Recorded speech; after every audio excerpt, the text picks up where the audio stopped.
સમાજમાં આજે પણ એવી ઘટનાઓ બની રહી છે જેના વિશે ખૂબ વિસ્તારથી વાત થવી જરૂરી છે. રાજ્યમાં ઘટી રહેલી ક્રાઇમની અને માણસ શું કામ ધીરજ ગુમાવી રહ્યો છે એની વાત કરીશું. પણ વાવમાં શું દેખાયું અને શું સમજાયું? તો વાવના 5-7 ગામમાં હું ગઈ છું.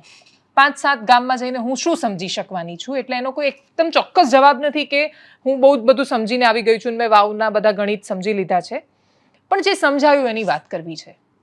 બહુ સ્પષ્ટ છે કે કોઈને ભલે એવું લાગતું હોય, ઘણા બધા લોકોને, અમે હમણાં જ પત્રકારોની મહાજમાવટ કરી, એમાં વરિષ્ઠ પત્રકારોને એવું લાગે છે કે માવજી પટેલ એ ભારતીય જનતા પાર્ટીની બી ટીમ છે અને ભાજપે એમને ઊભા કર્યા છે કોંગ્રેસના વોટ કાપવા માટે.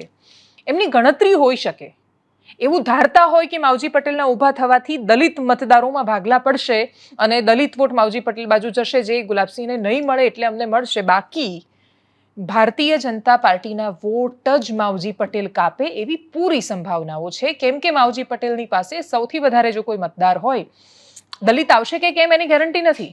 બાકીના બ્રાહ્મણ, રાજપૂત આ બધા પણ માવજીભાઈને વોટ આપશે કે કેમ એની ગેરંટી નથી. પણ માવજી પટેલને ચૌધરી વોટ કરવાના છે એ વાતની ગેરંટી છે. ચૌધરી મતદારો બહુ જ ક્લિયર છે, સ્પષ્ટતા સાથે, કે એમાં જે ભાગલા પડી રહ્યા છે એ 70-30% પડતા દેખાઈ રહ્યા છે. એટલે જેટલું મતદાન થાય છે, સરેરાશ 70% મતદાન થાય તો પણ એમાંથી જેટલા ચૌધરી વોટ પડે છે એમાંથી 70% માવજીભાઈની આજુબાજુ જશે. જો 25-30 હજાર વોટ પણ માવજી પટેલ ચૌધરી સમાજના લઈ જાય છે તો ભારતીય જનતા પાર્ટીના ભાગે કશું બચવાનું નથી વિશેષ. હવે મદાર આવે છે આખો ઠાકોર સમાજ પર. વાવ વિધાનસભામાં પેટા ચૂંટણી કોણ જીતે છે એ ઠાકોર સમાજના હાથમાં છે. ઘણા બધા લોકોની ફરિયાદ છે કે 21મી સદીમાં બેન તમે જાતિની કેમ વાત કરી રહ્યા છો? હું ગ્રાઉન્ડ પર જઈને આવી. હું રાધાનેસડા ગામમાં ગઈ હોય જ્યાં આઝાદીના આટલા વર્ષો પછી પણ વીજળી નથી પહોંચી, કે પછી વાવના એવા ગામોમાં કે જ્યાં કેનાલની અને પાણીની સમસ્યા છે, ત્યાં મુદ્દો શું છે ચૂંટણીનો? તો ના પાણી મુદ્દો છે, ના સડક મુદ્દો છે, ના વિકાસ મુદ્દો છે, ના ભણતર મુદ્દો છે, ના હેલ્થ મુદ્દો છે. ત્યાં હોસ્પિટલ કેમ નથી સરકારી સારી? શું કામ લાઈનો લાગે છે? શું કામ જીપડામાં આજે ઘેટાની જેમ લોકો ભરીને જાય છે? ત્યાં શું કામ એટલી હદ સુધી વંચિત છે ત્યાંના માણસો? એ મુદ્દો જ નથી. ત્યાં મુદ્દો છે કે ઠાકોરનો વટ કોણ રાખશે. આપણે વટ રાખવાનો છે ગેનીબેનનો, આપણે વટ રાખવાનો છે માવજીભાઈનો, આપણે ટણી ઉતારવાની છે, પાવર ઉતારવાનો છે. અને આખી ચૂંટણી જ્યારે પાવર પર, ટણી ઉતારવા પર, વટ માટે લડાય ત્યારે એ જાતિની આજુબાજુ લડાય છે. ગુલાબસિંહ રાજપૂતના પોતાના સમાજના વોટ નથી, પણ કોંગ્રેસ અન્ય સમાજોને કેટલા સાધી શકે છે એના પર ખૂબ મોટો મદાર છે. ગેનીબેન 2022ની વિધાનસભાની ચૂંટણી જ્યારે છેલ્લે લડ્યા અને જીત્યા ત્યારે સ્વરૂપજી ઠાકોરને 90,000 જેવા વોટ ઓલરેડી મળી ચૂક્યા છે. એટલે સ્વરૂપજી ઠાકોર ત્યાં ખૂબ મોટો અને મહત્વનો ચહેરો છે. પણ એ વખતે ત્યાં ચૌધરી વર્સિસ ઠાકોરના સમીકરણ એટલા સેટ નહોતા થયા. એ વખતે ચૌધરી સમાજ ભારતીય જનતા પાર્ટીની સાથે જ રહ્યો છે. ઠાકોરમાં એ પ્રકારની ગણતરીઓ જોવા મળી કે આખો જે પટ્ટો છે ઉત્તર ગુજરાતનો એ ઠાકોર પ્રભુત્વ બેઠકો છે.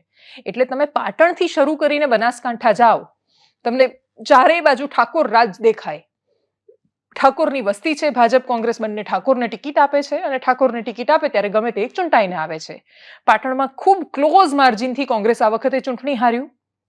છેક સુધી પાટણમાં ચંદનજી લીડ કરી રહ્યા હતા અને છેલ્લે થોડા માટે હાર્યા. ગેનીબેન ઠાકોર બનાસકાંઠામાં ચૂંટણી લડ્યા અને એ ચૂંટણી ચૌધરી ઉમેદવારને આપેલી ટિકિટની સામે હતી. એટલે 2022 કરતા 24ની પેટા ચૂંટણીની ગણતરીઓ બિલકુલ અલગ છે. 22ના આંકડાના આધાર પર તમે 24ને અંદાજ નહીં લગાવી શકો.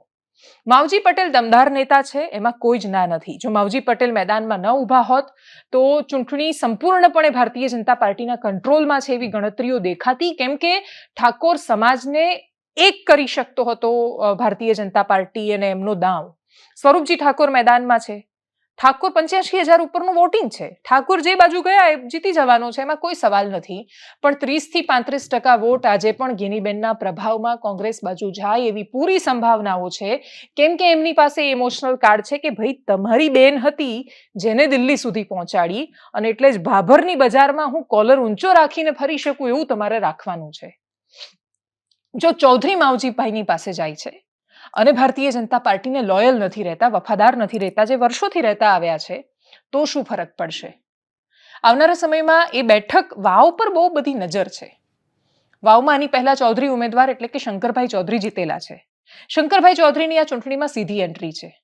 બંધારણીય પદ પર છે અને અધ્યક્ષ છે, એટલે ચૂંટણીમાં એક્ટિવ નહીં થાય એ વાત તો સાવ ઉડી ગઈ હવામાં. કેમ કે એમણે તો ખુલ્લેઆમ સભા કરી અને એ સભામાં માવજીભાઈને કહ્યું કે સમાજના આધાર પર સમાજમાં ભાગલા પડાવવા માટે નીકળ્યા છે. જો કે સામે માવજીભાઈએ પણ જવાબ આપ્યો છે. ચારેય બાજુ જે માહોલ સર્જાયો ખૂબ આક્રમક છે. ત્યાંના પ્રચારમાં, નેતાઓના વર્તનમાં, નેતાઓના સંવાદમાં બધું દેખાઈ રહ્યું છે. એવું લાગે કે માવજીભાઈ બોલ્યા કે પાટીલનો પાવર ઉતારીશું, ભારતીય જનતા પાર્ટી માટે બોલ્યા. સૌથી ઇન્ટરેસ્ટિંગ એ હતું કે માવજીભાઈ સહિતના 5 નેતાઓને ભારતીય જનતા પાર્ટીએ સસ્પેન્ડ કર્યા પક્ષ વિરોધ કાર્યવાહી કરવા માટે. ચૌધરી સમાજનો લેટર ફરતો થયો કે ચૌધરી સમાજ ભારતીય જનતા પાર્ટીને સસ્પેન્ડ કરી રહી છે, એટલે અમારે ભાજપ જ નથી જોઈતું. વોટની ગણતરીઓ જે વહેંચાઈ રહી છે એ જોતા કોઈ તમને એવું કે ચોક્કસ કે ભાઈ આ 50,000થી જીતી રહ્યું છે કે 60,000થી જીતી રહ્યું છે, તો થાપ ખાય છે.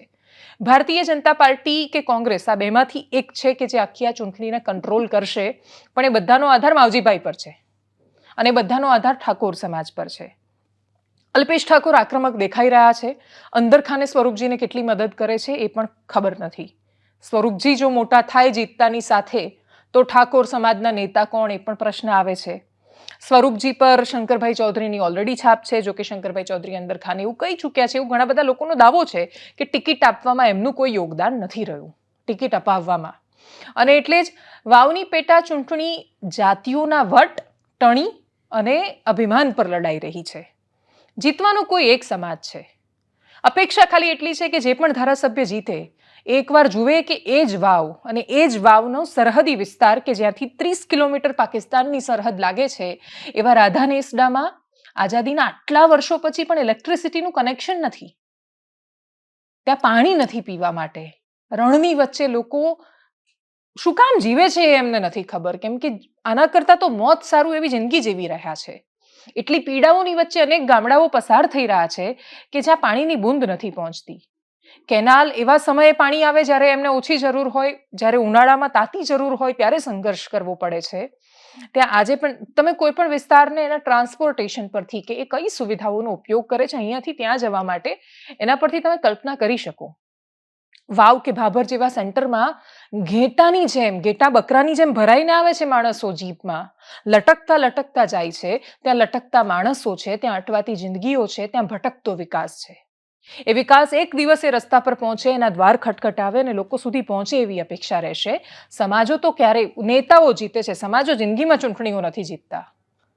વર્ષોથી દરેક સમાજના નેતાઓ આવ્યા અને એ સમાજના દરેક વ્યક્તિના ઘરે સોનાના નળિયા નથી થઈ ગયા. કોઈ સમાજના નેતાઓએ આવીને દરેકના ઘરે સોના ઢગલા નથી કરી દીધા. ફરક એટલો પડે છે કે સમાજના મુદ્દાઓ શું સોલ્વ થાય છે. તો ઠાકોર સમાજમાં આટલું બધું પ્રતિનિધિત્વ હોવા છતાં એના મુદ્દાઓ સોલ્વ થયા. ચૌધરી સમાજની એ કેટલી સમસ્યાઓ છે. ખેતી પશુપાલન સાથે સંકળાયેલા સમાજો છે, એ જ એમનું જીવન છે. ત્યાંના છોકરાઓ ખૂબ મહેનત કરે છે. બનાસકાંઠાના છોકરાઓ સ્પર્ધાત્મક પરીક્ષા માટે બહુ તૈયારી કરે છે અને ખેતરમાં ખેતી કરતા મહેનત કરે છે. એટલે સવારે ગાયને દોવે, દૂધ લઈને આપી આવે ડેરીમાં, ને પછી લાઇબ્રેરીમાં ભણવા આવે, એના પછી એ પ્રેક્ટિસ કરે, ફિઝિકલની તૈયારી કરે, દોટ મૂકે, દોડે અને ખેતરમાં પપ્પાને મદદ કરવાય જાય. અને નોકરી ન લાગે તો હતાશ નથી થતા, પાછા આવીને ખેતરમાં વળી જાય છે. આટલો પરિશ્રમ કરવાવાળી ત્યાંની જનતા છે. આટલા મહેનતુ માણસને એમના હકનો વિકાસ પહોંચે એવા પ્રયત્નો કોઈક નેતા કરશે એવી અપેક્ષા છે. વિડીયો એક બહુ જ સરસ છે. એ કોંગ્રેસના નેતાઓનો ભારતીય જનતા પાર્ટીના નેતાઓને જઈને મળવાનો વિડીયો છે. એ જે વાતાવરણ છે એ બહુ સરસ છે કે ગેનીબેન ઠાકોરને ગુલાબસિંહ રાજપૂત હાથમાં ગુલાબ લઈ જઈને આપીને વોટ માંગી શકે છે. એ જે કોન્ફિડન્સ છે અથવા એ જે વાતચીત, એ સંવાદ છે ને, હસતા હસતા મળી રહ્યા છે બધા.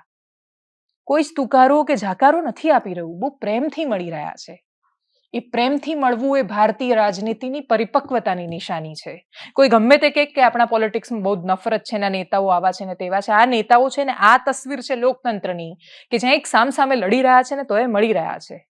હવે કમળના ચિહ્ન નીચે લડતા નેતાઓ ગુલાબને સ્વીકારે છે કે કેમ, કે ગુલાબને વાવ સ્વીકારે છે કે કેમ એ ખબર નથી, પણ એ મળવાની તસવીર સરસ છે. બીજી બાજુ એક જ સમાજના બે નેતાઓ એકબીજા પર ખૂબ આકરા પ્રહારો કરી રહ્યા છે. રબારી સમાજનું સંમેલન મળી રહ્યું છે ને એના પર બહુ બધો મદાર છે. શંકરભાઈ ચૌધરી હવે ખુલીને મેદાને છે. શંકરભાઈ ચૌધરીના મેદાને આવવા છતાં ગેનીબેન ઠાકોરની પ્રતિષ્ઠાની આ લડાઈમાં કોણ ટકી શકે છે એની નજર રહેવાની છે એના પર.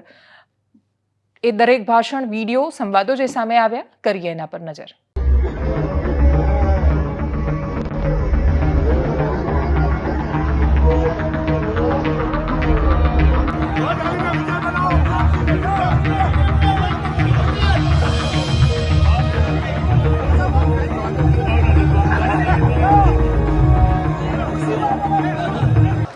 માટે મેં પહેલા દિવસ સુધી ક્યાંય નેગેટિવ બોલવાનું નહોતું વિચાર્યું, પણ ગઈકાલે વાત કરી ત્યારે મારે કહેવું છે કે માવજીભાઈ, તમે એક વખત ચૂંટણી લડ્યા એવું નથી, તમે 7 વખત ચૂંટણી લડ્યા છો, એક જ વખત જીત્યા છો, પણ 6 વખત બીજાને હરાવવા માટે કરી ચૂંટણી લડ્યા છો, 6 વખત. અને તે દિવસે આપણો સમાજનું હિત ક્યાં છે નથી જોયું. દર વખતે કઈ રીતે તમે શું ને એમાં મારે, હું પોતે એનો સાક્ષી છું. કોઈ પૈસા આપી જાય, કોઈ પૈસા આપે તો એના માટે કરીને આખા સમાજને વેચી મારવાનો, સમાજના મત વેચી મારવાના. ત્યાં આગળથી કોઈ ફાઇનાન્સ કરીને આપે એટલા માટે કરીને સીધા આખા સમાજના મત ડાયવર કરી નાખવાના.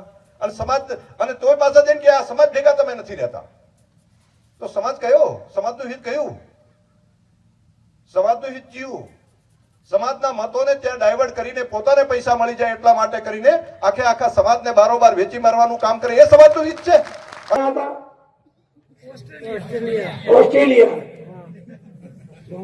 તમે બધા ભેગા થઈને ગયા હતા રજૂઆત કરવા, લાલજીભાઈ નથી ગયા હોય ત્યારે એમ કહેતા કે મારે કોઈ કરવાનું નથી.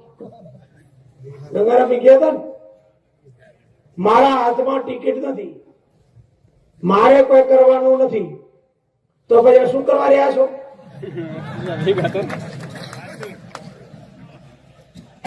આ કોઈ સામાન્ય વસ્તુ છે? તમે ઓસ્ટ્રેલિયાનો પ્રવાસ છોડીને માવજીભાઈને હરાવવા માટે બેઠા છો. આ દુનિયા નહીં સમજે એમ? જોઈ જાશો એ સ્વાગત કરવા તૈયાર થઈ જશે. 2 નંબરનું કમળનું નિશાન છે અને એના ઉપર બટન દબાવજો. આપણા નેતાએ કહ્યું હતું કે ભાઈ ઠાકોરો જ્યાંથી ટિકિટ લઈને આવે ત્યાંથી લઈ આવજો, તમ તાર જાઓ, પછી બધાને ત્યાં વોટ આપવાની છૂટ છે. કહ્યું હતું ને, તમે વિડીયો જોયો છે બધા? તો ભાઈ તમને જ કહ્યું હતું કે તમે રાહ કોની જુઓ છો? રાહ કોની જુઓ છો? આપશન સ્વરૂપી ઠાકોરનો વોટ તો હાથ ઊંચા કરી ચાલ્યો પડે, મને ખબર પડે. જરા ખતરી ચાલ્યો પડે, મને ખબર પડે. એ જવાનિયા, તમારા દીકરાની વાત કરવા આવ્યો છું.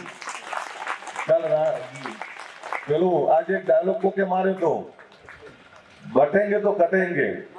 2017ની વિધાનસભાની ચૂંટણી પછી હું જીત્યા પછી જે સ્થાનિક સ્વરાજની ચૂંટણી હતી, જિલ્લાની તાલુકાની, અને સ્થાનિક સ્વરાજની ચૂંટણી એ લોકલ એજન્ડા, લોકલ મુદ્દાઓ સાથે લડાતી હોય છે. અને એ ટાઈમે બધા જ સમાજે મને વોટ આપ્યા હતા. અને એ ટાઈમે બધાનું એક આગેવાનોનું કહેવાનું થતું હતું કે ભાઈ, જે તમને બધે જ વોટ આપ્યા છે તો તમે આમાં ભાજપ કોંગ્રેસના ઉમેદવારો સમાજના હોય એમાં પ્રચાર ના કરો તો સારું. એટલે મેં કીધું હતું કે ભાઈ, તે ભાજપની ટિકિટો લઈને આવે, ભાજપ માટે વોટ માગે, કોંગ્રેસની ટિકિટ લઈને આવે એ કોંગ્રેસ માટે લડે. એટલે હંમેશા અમારો ઇતિહાસ રહ્યો છે કે સમાજવાદ કરતાં પાર્ટી એ અમારા માટે, ચાહે રાધનપુરની ચૂંટણી હોય, ચાહે રાણીવાડા રતન દેવાસી લડતા હોય, કે કોઈ પણ જગ્યાએ કોંગ્રેસનો ઉમેદવાર ચૂંટણી લડતો હોય તો ઠાકોર સમાજના જે મહત્વના આગેવાનો, ધારાસભ્યો, મોવડી મંડળ એ હંમેશા સમાજવાદ નહીં પણ એક વિચારધારા માટે કરીને મદદ કરી હોય. લોકોની સુખાકારી માટે કઈ વિચારધારા છે અને સમાજે કદાચ ઠાકોર સમાજને સૌથી વધારે આપ્યું હોય તો એ કોંગ્રેસ પાર્ટી આપ્યું છે. એટલે